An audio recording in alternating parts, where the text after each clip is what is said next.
Chapter 98. The Spaceship. I didn't know what time it was, but I saw that Hep and Pete were ready for the journey. They were holding their wands and each of them stepped forward to give Ruthorn a hug, and their affection for each other seemed like that between a father and his sons.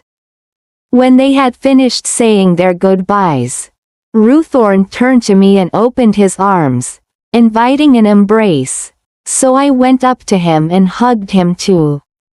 When my body was pressed against his, I felt an energetic vibration that sent goosebumps all over my body. He hugged me so tightly as if he was transmitting something to me, and it felt like there was a low electric current circulating throughout my body. "I wish you to be everything that you are," he said after letting me go. "Thank you again for everything, Master Ruthorn," I replied, bowing my head to show my respect. Then the three of us walked out of the room together and headed to the deck where the spaceships were parked. I walked behind Hep and felt as if we were now a team. "Is it already time to go?" I asked Hep in a whisper. "Not quite yet," Hep turned to reply. "We still have an hour left." "Oh, I see," I said. "But why do we then have to take off this early?" "For two reasons," Hep replied. "Firstly, Master Ruthorn asked me to show you around the ship before departure and that I get acquainted with flying with the passenger. If we take off at the exact time when the portal opens, I might make a small mistake and not resolve it in time, since the portal will be open for a few minutes. That's why I have to do a dry run by flying around the planet at different speeds for a couple of times before settling into a waiting position at Portal 16. The second reason is that Master Ruthorn wishes you to see the whole planet Tuangra from above before you return to your world. So please let me know where you would like me to take you for the final round." "Well, we can't talk during the flight, can we?" I asked to verify. "Yes, that's right," Hep confirmed, "but when we are flying at a low speed, that won't be a problem because if my concentration is interrupted during the flight at that velocity, the spaceship won't be in danger. You can talk to me when the ship is hovering in the air, or when we are flying very slowly, and while we are parked." "But how do I know when the speed is low enough so I can talk?" I asked him. "I'll tell you when it is safe to talk during the flight," he replied. We had almost reached the spaceship when Hep stopped. Then he stepped forward and touched the spherical wing of the ship with his wand, and a door on the side, which had been invisible before, opened. Hep bent his head slightly and entered the ship. "Please come in," he invited me to follow. When I entered, I touched the outer surface of the ship. It was smooth and shiny as if it had been polished with a luxurious car wax. A warm yellow glow emanated from all around the spaceship, which was made from gold. I tapped on it lightly and it gave off a hard solid sound, like tapping on a big piece of rock. "The hull seems to be quite thick," I remarked to Hep after stepping inside. "Yes. The only hollow spaces of this spaceship are the cabin and the area that houses the elements and mechanism installed under the spherical base. The rest of the ship is entirely made of solid gold," Hep explained. "Oh wow, that must make the ship extremely heavy," I commented. "Yes, it's very heavy. To build this spaceship, 42,400 kilograms of gold were used. The vehicle has a massive structure," he confirmed. "That's impressive. But if it's this heavy, how can it fly?" I asked. "The weight isn't an obstacle because in the state of zero gravity, every object has zero weight. Whether it is a feather or a huge rock, they both weigh the same. I crouched into the ship as the space was so small and narrow that it barely allowed its occupants enough space to sit. Standing was simply not possible. The first thing I noticed was a white round disc made of stone which was almost transparent and looked like a crystal. Its smooth and shiny surface looked as if it had been well polished.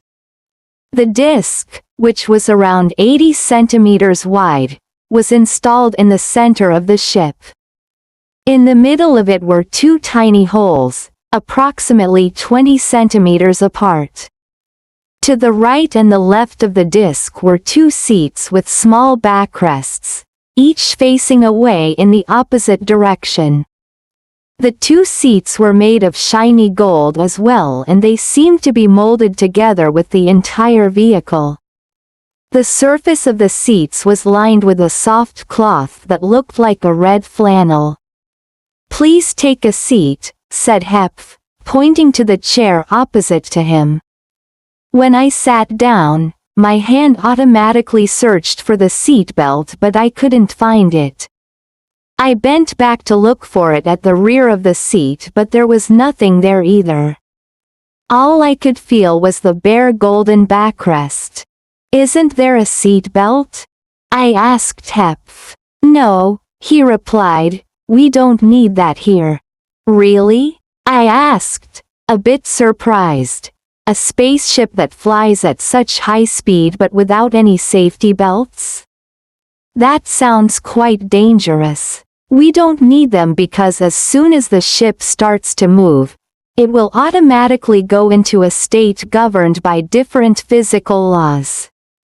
This means that things won't be as they normally are," Hepf explained.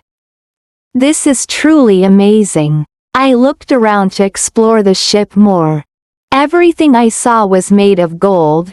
The walls, the floor and the ceiling were seamlessly connected without any corners or edges, and there was no indication that we were actually on a spaceship. "So, this spaceship doesn't have any monitors or buttons?" I asked Hepf. "No," he answered, "we control everything with this wand." As to demonstrate that, Hepf raised his wand and inserted it into a panel hole next to him. As soon as the wand was in its position, the stone disc in the center began to light up gently. At the same time, the door closed slowly and it became dark inside, except for the dim light emitted by the stone disc.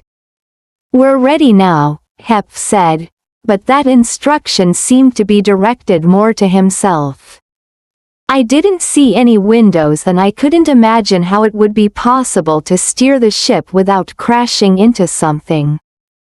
Also, there were no instruments, no compass or any buttons or other controls for flying. Not even a single monitor that would have allowed us to navigate. Nothing reminded us of the fact that this was actually a high-speed spaceship.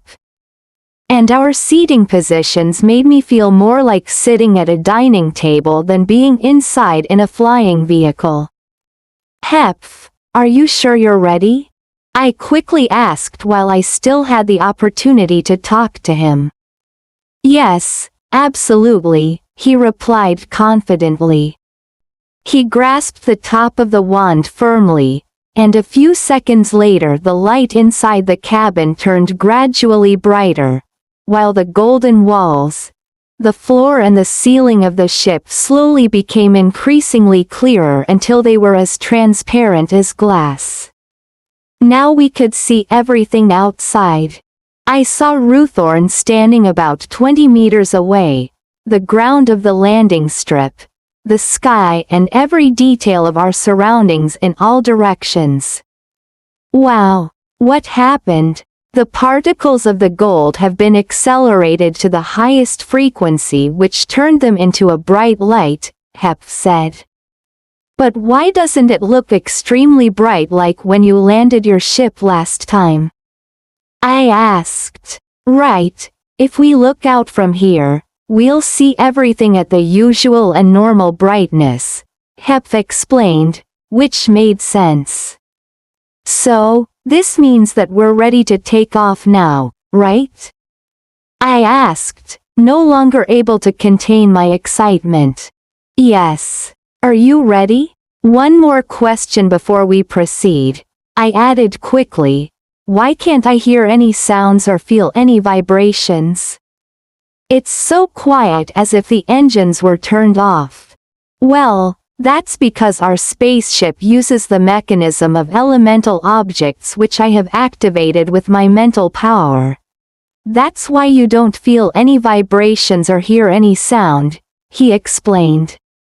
All right, we're taking off now, Hep said and gave me a sign with his hand.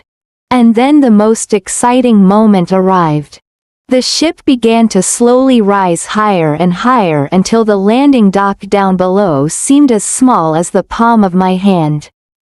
When I looked around the cabin, I only saw Hep and myself sitting in our seats with the round stone disc between us. Everything else had become transparent, which made me feel like I was sitting on a flying chair. Where would you like to go now? Hep asked. I'd like to see my Kaharu, if that's okay with you. I suggested. Sure, but we can't land. I can only hover above her, he cautioned me. All right, that's fine, I said, knowing that the sight of her alone would still warm my heart. As soon as I finished the sentence, the spaceship suddenly dived down in a matter of seconds. I could feel its lightning speed, and yet at the same time, it was an extremely smooth and silent maneuvering. I couldn't even feel the slightest shudder during our steep dive. We were now hovering at around 30 meters over the ground. I could see a group of people at the foot of the mountain, who were all looking up, waving and cheering joyfully at our surprise visit. I leaned out over my seat and strained my eyes, desperately looking for Kaharu.